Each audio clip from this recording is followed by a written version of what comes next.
American Girl. It's American Girl with Miss Eileen and Miss Judy, who is now invisible. It's Miss Eileen and she's not invisible, and Miss Judy and she is invisible. But today we'll focus on Miss Eileen and also me, who's annoying missing. What's up, Miss Eileen? Welcome. I'm so happy to be here tonight. You know what? What we're going to do is Jess McConnell, who, let me read what she... Dude, I'm pretty excited about Jess McConnell. Because what's she really into? Break it down. Archaeology. Dude, I just heard a podcast. I just heard a TED Talk on why archaeology is so important. And I'll share that after you do this. Because I was fascinated. It is really important. It is. Yeah. It is. Yeah. Okay, so Jess McConnell is a curious and adventurous 10-year-old girl who's full of energy. She can't wait to explore Belize with her parents. They come from different backgrounds. Her dad is Irish American and her mom is Japanese American. But they both love archaeology. With her first steps off the plane and into bright tropical sunlight, Jess McConnell begins her adventure. She and her parents are spending 5 whole months at an archaeological dig of the ancient Mayan ruins in Central America country of Belize. It's Jess' first time out of the United States. It's her first time being homeschooled and her first trip without her brother and sister to keep her company. But she's excited to explore a new place all on her own. She's ready for adventure, a little anxious to discover just who she is.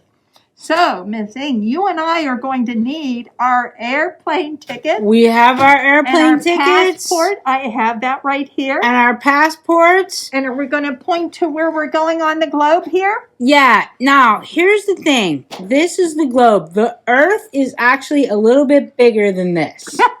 Okay? But as you can see, Miss Eileen, she's got the whole world in her hands. She's got the whole wide world in her hands. And point out where we are. Okay. This is the United States here. There it is. So we're probably, I can't see it from here, but we're up in this area here, I believe. Yep. Pittsburgh. Okay. Oh, wait. There we are. Pennsylvania. Wait. Pennsylvania. Oh, there's a big finger. Yeah. Okay. Right there. Okay. Right. So, and where we're going to be traveling to is this country down here in Central America. So we actually could drive there.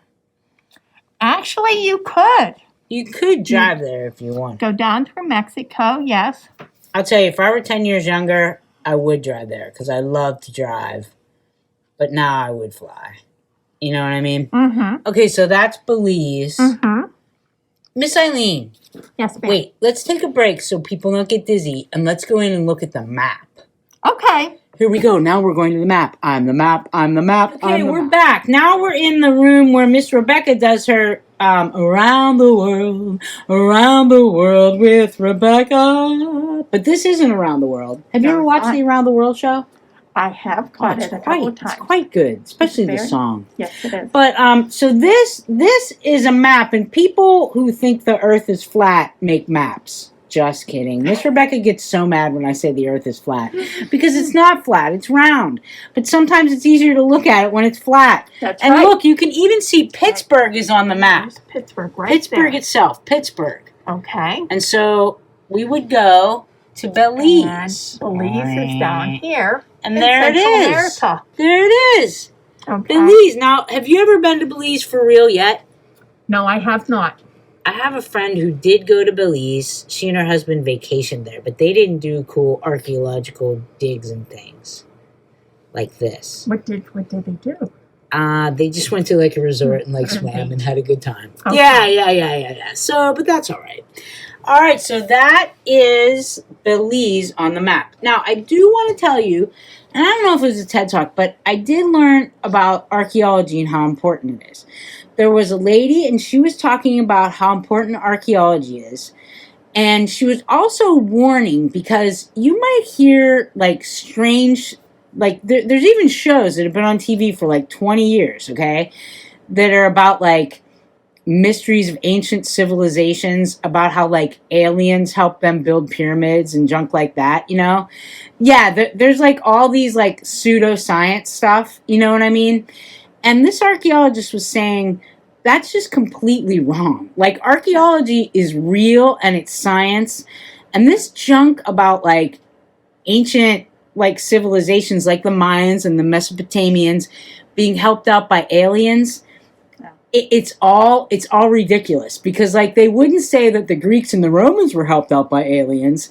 They would say the Mayans and the Aztecs were helped out by aliens and the Egyptians were helped out by aliens, because it's racist. You know what I mean? Yeah. And so it's really important for us to remember that like all these people of ancient civilizations did all this stuff without big giant like earth movers and diggers and GPS trackers and all this stuff. Now they did have Apple Watches. The Apple Watch was created in about 200 BCE. So with the Apple Watch, but that's something that also, I'm just kidding. Okay, so let's go back into the room to get our passports and go to Belize. Okay, Miss Eileen, take 47 about the packets. If you can hear our voice and see Miss Eileen's beautiful face, you can come to the library and get a packet. Yes, the packet that you'll need for the program. Yep. Okay? There it is. There it is. Now, Miss Eileen, do you have a pen? Not on me right now. All right. Want me to go get one? Yeah, run over and get a pen. Because I want to show this timeline here. How about a pencil? But I noticed, pencil's good, but I noticed that there's a mistake on it. We did not make this timeline. Okay, Miss Eileen, you see where it says AD? Mm-hmm. Scratch all the ADs off and put CE. Because we don't say AD anymore. Okay, because it's BCE, which means before the Common Era, which is Common Era started at 0. And so there's CE, and that's the Common Era. Yeah, make a little 0 in there so we know. Like the year 0. And then so that's cool. So, 3,900 years before the Common Era, which is now, is where this starts. And the civilization of ancient Mesopotamia was around then. And then came the Egyptians. And then came ancient Indian civilization. And then ancient China. And they also spelled Israel wrong. Ancient Israel. Sorry. And then came the ancient Greeks and the ancient Romans. Imperial China, another stage in China. And then it came to be year 0. And we headed into the Common Era. And about 150 years after that, we were into the Mayan civilization. So at about the year 150. And then Japanese civilization, which they also spelled wrong, and then medieval Europe. Maybe I should just show a different timeline. But I'm going to keep this in here because I think it's important that when we do American Girl, and you see me and Miss Eileen, that we don't always represent ourselves as perfect people. Because we're not perfect people. And when you see us on TV, you might think, will I ever be as perfect as they are? Well, no. Look at the silly mistakes we can do just by Googling and finding things that have lots of mistakes. But now we're going to take our passports and we're going to Belize! Let's go! So, after the epic fail timeline, we went in search of a different timeline. Dude, they are very hard to find. This is a great one. And we did buy it from Scribble Garden on Teachers Pay Teachers, and at the end you'll be able to see where you can buy it. And it's a wonderful timeline. She did say not to make changes to it, but we had to because, again, you can see they used BC and AD, which we don't use anymore. But anyway, that's okay. So we did make edits to that, but we do, otherwise, look, it's so good. You can see, look at Miss Eileen pointing out where the Mayans are. We did make a giant mistake the Common Era starts at year 1, not year 0. But again, we're leaving in our epic fail because we want to show you that we are not perfect. Because I know you are concerned that we are perfect. So you can see where Miss Eileen is pointing with that big neon green arrow where the Mayans are. And if you look up, you can see on the timeline the other cool things that were going on at the time. So yeah, the Mayans were right there. And then look there, there's year 1 again. And it shouldn't say AD. This should have, dude, I'm so sorry. Again, mistake. We're leaving it in. We're leaving it in because it's already on here.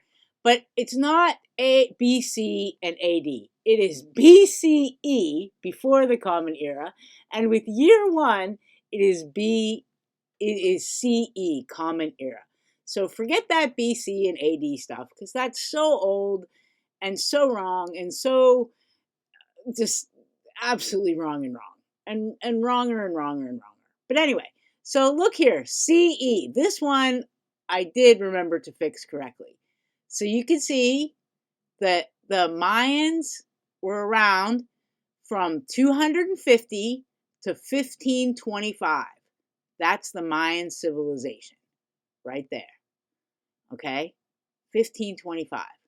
Now, the crazy thing is, and you're going to see it on this next slide here, and you can go back and check this out because it's very long.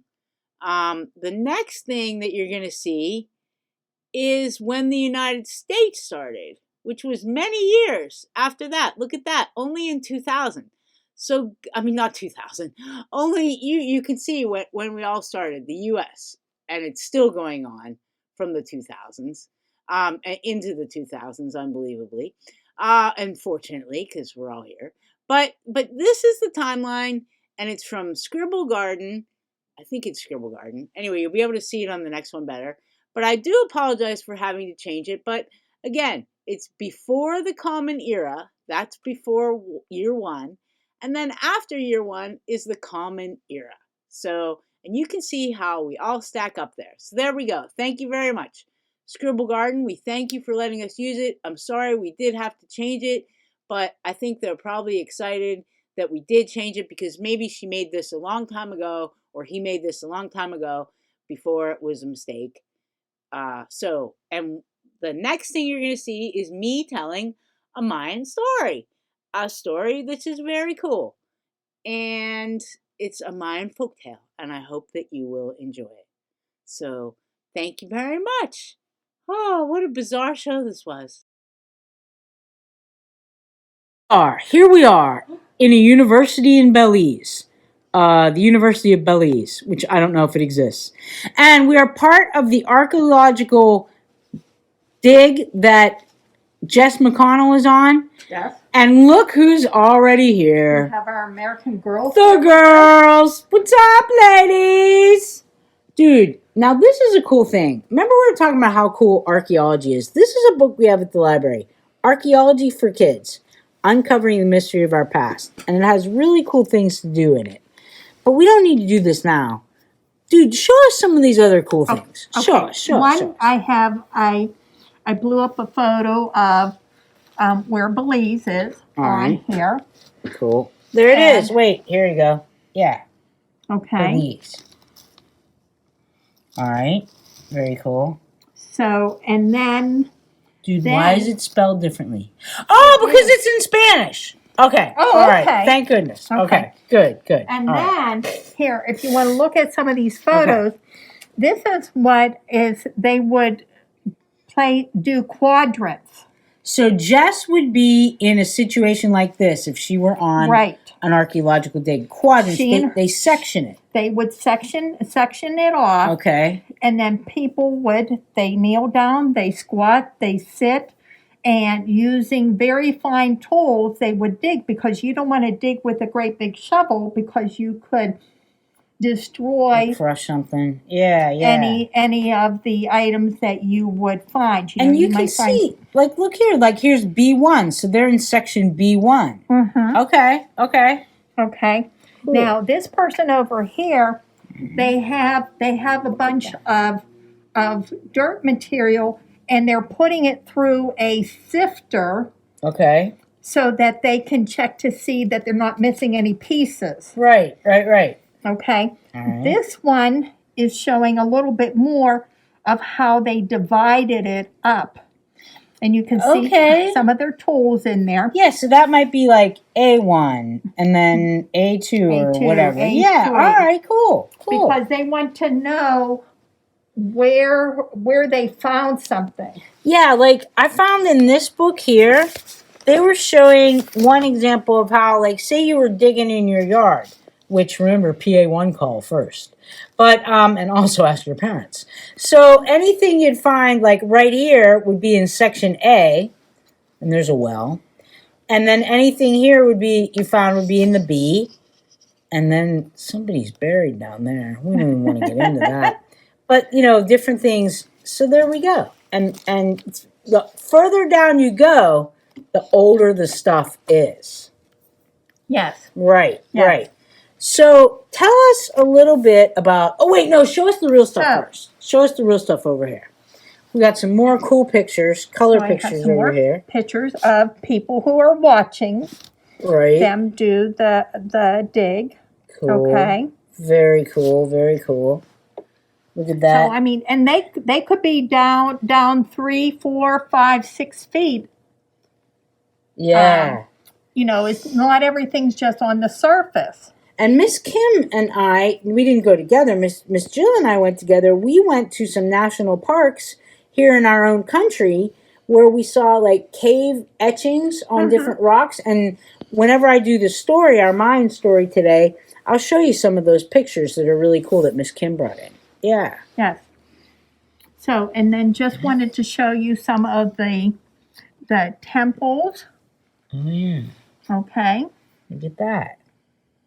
Nice. And again, like these are another thing about that archaeology lady that I was listening to. Like she said, like in movies and everything, this fake stuff about aliens like helping out civilizations is so prevalent. Like I guess there was a movie about Indiana Jones and the Crystal Skull or something. Oh, okay. You know what I mean? Like all this stuff. But as your daughter says, what does your daughter say? My daughter says, follow the science. Follow the science. That's right. That's right. So, they could be finding pottery. Yeah. They could be finding bones. You don't know what you're going to find. I wonder what they'll find of ours I don't years know. from now. You know what I mean? Thousands That's right. of years from now. I wonder. That's right. Wow. Okay. All right. So these are in the kits, right? Right. We're going to have. Now, what I have, this is to make it easy for you. And they're fossil bricks. Cool. Okay. So this is a fossil brick. What I did to test it, I did this the other day. Now, and this is so you can see how much I've dug away from finding the fossil. Okay. And this is a nice piece of chocolate? No, that's not a piece of chocolate. So don't you'll break your teeth if you try to eat that. Yeah, and I just got a new crown. Oh, you better not do that. Crown me with many crowns. Yeah. So, and included in your packet, I did place the sample of what you may unearth in your brick. Whatever it is, don't eat it. Whatever it is, don't eat it. Right. All right. Now, this can tend to be a little messy. You're going to also have an archaeological dig artifacts log. Like this. That's right. So you can find where you found it in the brick. So to make it simple, I have my brick, and what you need to do, you need to soak this in water for a good 5 minutes before you start to dig. Okay. And you can put some plastic down or newspaper down so that you're not making such a mess. What I did was I took a Sharpie and I divided my brick in half and then into thirds. Nice. So this first one is A1, B1, C1. Okay. And the bottom, this is A2, B2, and C2. Okay. So, and then we're going to record that on our log sheet here. Now, what you will also get, you're going to get this little tool, has a digging tool and then has a brush. And you're just going to start to pick away a little bit. And is this where you sing, she's a brick house? She's mighty, mighty, letting it all hang out. Yeah, she's a brick. I don't know the rest of the words. That's from Sesame Street, isn't it? Is that from Sesame Street? They might have done a parody on it, but it was okay. not. Yeah. Okay. They probably did do a parody on it. It kind of looks like makeup. Yes, it does. And this, as I said, this is messy. This is going to take a long time. And you know what? And you've never done this. I mean, you didn't put this back together, so we don't know what could be in there. Anything could be that's the thing. And evidently, I picked the right spot to start digging. Judy could be in there. Because look, right now I have something that's showing through. So you want to be careful of how. So that's in AC. So up in this area here. C1. Sorry about that. C1 I have, and now that's going over into the quadrant of B. Cool. So I'm going to continue digging a little bit there. Judy, is that you? Miss Judy? I don't know. No, she's not here. No, is she in there? Oh. Are you digging her house? I hope not. Miss Judy! Wouldn't that be crazy goodness. if she came out like, hey, how you doing? Look at that. How big. I don't know what this is. I don't know what this is here. Dude, what is it? I don't know. But I'm now went from oh my gosh, look at that. C1. Now I'm a third of the way into B. So this is a large, whatever it is large. I bet it's one of those gumballs from those ancient machines where you put a 25 cents in and you lose a tooth. I don't think they had those back then. Okay. All right. Okay. So this is a little messy, and it does take time. And you can take the brush and brush some of that away.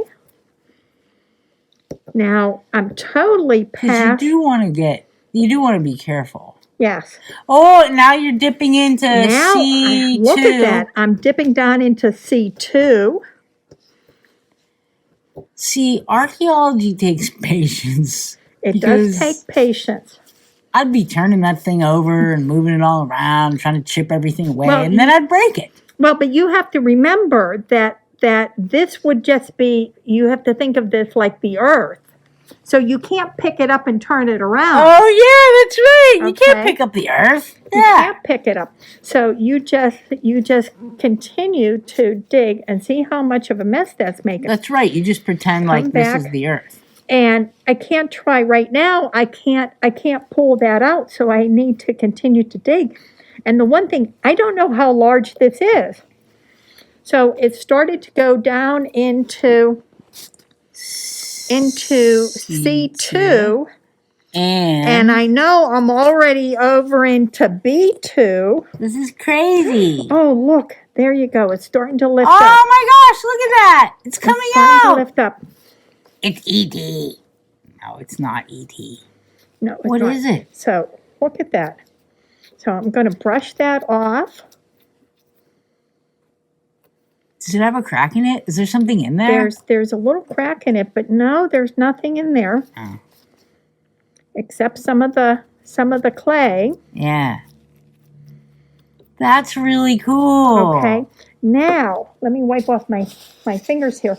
And let's see what I included in your, let's move that over for a second. Oh, maybe, there we go. These were samples. So one of these items is going to be in your brick. So let's see, what do we think? That's not a dinosaur bone. It doesn't look like that. For some, it might be a little difficult to try and figure out what it is. Yeah. That I can say. Is it clam? I was going to say, to me, I would wonder if it's a clam. It's not a sand dollar because it's not wavy. Wait, maybe it is a sand dollar because look, Look at the like things on it. Like, Oh, okay. can you see that? Can you see the Okay.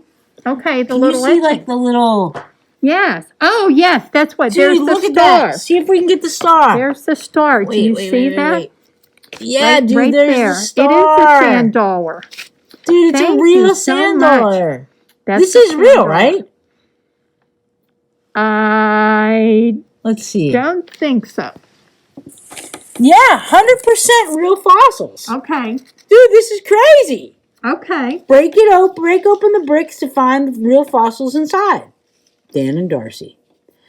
This is so cool. So that's the kit that I use, and you have little bricks. So this is great for an individual learning project. Yeah. Or if you want to do a party, an archaeological dig party. Yeah, tell us about this. This is on the link. Now, what I'm going to include, because I thought, if by chance you can't come to the library and get your packet that has this, of course, you can purchase this online. Yeah, as we did. yeah, and then you could do them all. That's right. Yeah. And you can, check and see what you found. Now, if not, Inga's going to include this link on there where you can make your own treasure dig. Yeah, I think that's cool, and we'll show you. It'll show you how it's done. Any kind of a shape. Yeah. You could buy a plastic bin from the dollar store. Yeah. And you want to do a mixture of sand and soil in it. Yeah, it's this will show you. And cornstarch. Does it give all the directions? It gives the directions, cool, tell you how to do it. Okay, what proportions and everything. Yeah. And you're going to add a little bit of water because, of course, you have to make it damp so that it'll stay together. And then you'll turn that upside down, and you need to put your pieces in. So, some things, you could put in little plastic dinosaurs, plastic coins, or whatever you would want. Yeah. And then you could take, because you would not have this tool here, you could use popsicle stick. A popsicle stick, a used toothbrush, not one that you're going to use yourself. No, not one you're going to use. That you can just brush and do a dig yourself. Dude, that's cool. Yes. Dude, now there's a couple more things before we go. I'm going to read a book about the day the moon fell. It's a Mayan folktale. I'm going to show you those pictures from Miss Kim from Capitol Reef National Park. But before we go, Miss Eileen, will you tell us about the time you were on the archaeological dig with the girls and you dug up the New York Times? Because I know you wanted to show us that. Isn't that why you brought the New York Times out? No, I wanted to cover my table. Oh, okay. So that it wouldn't go all the dirt. I wouldn't make a mess in the library. All right. Okay. Well, I love you, Miss Eileen, and Miss Judy. I love you too. You look really different, but we love you too. And next time we're going to the 80s. We're going to do the 80s as a new doll, Courtney Moore. It's going to be a good time. Yeah. And we'll see you next time on American Girl. Bye. Hello, my friends. I'm Miss Ang. I'm in front of the camera now. I'm behind the camera when we're with Miss Eileen and the girls and Belize. And we are talking about the Mayan civilization, the ancient civilization. And so I have a folktale from the Maya. It's called The Night the Moon Fell. It's retold by Pat Mora and illustrated by Domi. And take a look at the beautiful colors. Dude, this is a book, and it's a great book too, like the story. So you can judge a book by its cover in this case. Great cover, great story. Check it out. It's a legend about how the Milky Way, not the candy bar, but the Milky Way that's up in the sky came to be. So, one night long ago, Luna the moon hummed high in the night sky. She twinkled, and Luna's friend the wind dozed nearby. The night was hushed and peaceful. Suddenly the sky shook. Whoosh! Rattled the stars and rattled the moon. Luna's grandfather had shot his blowgun, and Luna jumped in surprise. And when she jumped, she lost her balance, and she started to roll and roll. Oh, Luna rolled through the stars, and she rolled through the clouds, and she rolled and rolled all the way down to the earth, and she splashed into the ocean. Cold, dark waves, she broke into shimmering silver pieces and bits on the sandy floor of the sea. Stuff came off of her. She wasn't round anymore. The huge sky became black and still as the deepest ocean. The stars shut their eyes, flowers bowed their heads, and all the birds in the world rose looking for the moon. They flew into loud storms. They soared down black canyons. They darted into huge caves calling, "Luna, come back, bring us your light. Shine your white light for us tonight." Silence. Luna's amigo, the wind, raced up the mountains, whispering and then roaring, "Luna, come back! Bring us your light! Shine your white light for us tonight!" All the world waited. All the world listened. Silence. Where was the moon? But the tiny fish at the bottom of the sea knew where the moon was. They saw Luna's white glow, and they heard her lonely song. "Where am I? Where's the sky? Broken, lost, and sad am I." The fish swam round and round the broken moon. "What can we do? What can we do?" "We'll be your friends," said the tiniest fish. "What's your name?" "Luna." "Are you the shining light that hums high in the sky?" Luna sniffed. "I was the light high in the sky, but now broken, sad, lost am I." The tiny fish and Luna looked up together. They looked up through all the deep, dark water. The little fish missed seeing the moonlight high in the night sky. They missed playing in Luna's white light. In a sad voice, Luna sighed. "Oh, sweet fish, how sad am I! I miss my home high in the sky." The little fish felt sorry for Luna. "Watch this," said the tiny fish, and he and the other little fish began blowing bubbles in wonderful and funny shapes to make her laugh and smile. "Oh, new friends, you are good for me. You make me laugh in this cold, dark sea." The tiny fish began to hum, and in time Luna hummed too, and she hummed herself to sleep. When she awoke, Luna looked around. She saw colors. She saw forests of coral and kelp, goldfish that glistened and bluefish that flew. Seahorses galloped gently by, and starfish waved their lavender arms. "Yes," said the roundest fish, "our water world is beautiful too." "Oh," said Luna, gasping it all, spinning silver whirls, and her surprised "oh" made more bubbles rise. But a large, dark shape with eyes cold as stones brushed by, and the bright fish darted away. Luna stopped smiling, and she had to roll into a cave. "He's gone now, Luna," called out the round fish. "High or low, there's danger, but I know you're clever and brave." "Am I?" asked Luna. But deep inside, she knew she was. She said, "I always tell my friend the wind, all you need is part of you. Ask yourself what you should do." The roundest fish said, "Luna, okay, ask yourself what you should do and we'll help." "Let me think," said Luna. She thought, and the tiny fish hummed softly to help her thinking. Luna started swaying to the music, and the fish swayed with her, and Luna began to hum and roll to her music, and as she rolled in the strange new land, she began to collect herself. "How can we help?" asked the tiny fish, and Luna sang, "All you need is part of you. Ask yourself what you should do." The tiny fish then thought and thought. They whispered, "Maybe you could do this, maybe," and then they knew what to do. The little fish looked inside shells and deep in cold sea caves for bits of glowing moon.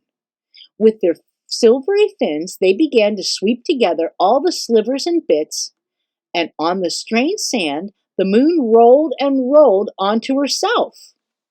So they gathered up all the bits and pieces that had fallen off the moon when she fell from the sky, and they gathered them up, and so she rolled around in them. Pesitos, little fish, oh, oh, smooth me whole, please grant my wish. So the fish swam around Luna. They were patching and smoothing. With their silvery fins, they smoothed her roundness. Luna laughed at the tickly fins. When she studied herself, Luna knew that she needed just a bit of her friends to stay together. So then she said, now what I need is part of you. Will you be my silvery glue? See how they're working together? They patched her back up. The fish smoothed her around. The little fish looked at themselves. What could they do? They talked together. Luna smiled and hummed. The fish began to wriggle and dance, and they knew what to do. They shook themselves to loosen a few of their silvery scales, and with their fins they patched the rolling moon. As Luna rolled onto herself, the sea around her glistened. Luna began to hum and glow. And how beautiful, look how beautiful she looked when she was round and whole again. The deep ocean was filled with her white light. Waves rolled rainbows. The little fish rested. Luna then said, Gracias, amigos, thank you. Thank you for your silvery glue. We're so happy, you're like a balloon, said the little fish, watching the moon as the moon started to float. Luna laughed. Now round and whole am I, and I can float up to the sky. The little fish watched Luna float slowly up from the bottom of the sea. They whispered, pss, pss, pss, pss, pss, and they knew what they had to do. Holding on to one another's little tails, the tiny fish wove themselves into a silvery net around Luna. That tickles, friends, but I agree. Come swim the sky. Accompany me. Come with me. Oh, wow. Slowly, Luna and the tiny fish rose through the clouds and through the stars. When they were high in the night sky, Luna began to hum, and the night sky changed. Luna's white light opened the stars' eyes, and her friend the wind purred, and flowers lifted their heads, and birds flew high and sang one note, and then nestled in the trees and on the rooftops. The moon was home, and she sang new songs of goldfish and starfish, of coral and kelp, and of rolling rainbow waves. Look at that. Luna's friends, the tiny fish, stayed swimming in the huge night sky. They heard her voice, sweeter than the scent of 1,000 flowers, softer than the swish, swish, swish of waves at dawn, and Luna sang, Please, dear friends, stay here with me, swim my skies, my star-bright sea. And they did. And look up, high in the sky. Luna's friend, the wind, dozes, and her amigos, the tiny fish, swim nearby. And they twinkle through the night, and Luna smiles her white light. And so it's Luna in combination with the now flying fish with their silvery light that make up the Milky Way. And that's a legend, and it doesn't have to be factual to be true because it's not facts, it's not science, but it's true because think about what that story was about, friends. It was about Luna digging deep down inside, thinking about how she could make this better, realizing what she was able to do and for whom she had to ask help. And then the friends got together, and together they came up with a solution for all of them. And that is from the Mayan people. And you can see, as we talked a little bit about ancient Mayan civilization, and we'll do more, that's what we're talking about today when Jess goes to Belize. And so did we. Back in a minute. Bye. I made a mistake. There is no more. But I hope that you'll join us next month. Next month, we are absolutely doing a very cool thing about a chick who was a kid in the 80s, like I was. But We love Miss Eileen. And Miss Judy will be back next month, so you won't see as much me. But you'll hear me. Okay. Love you guys. Bye.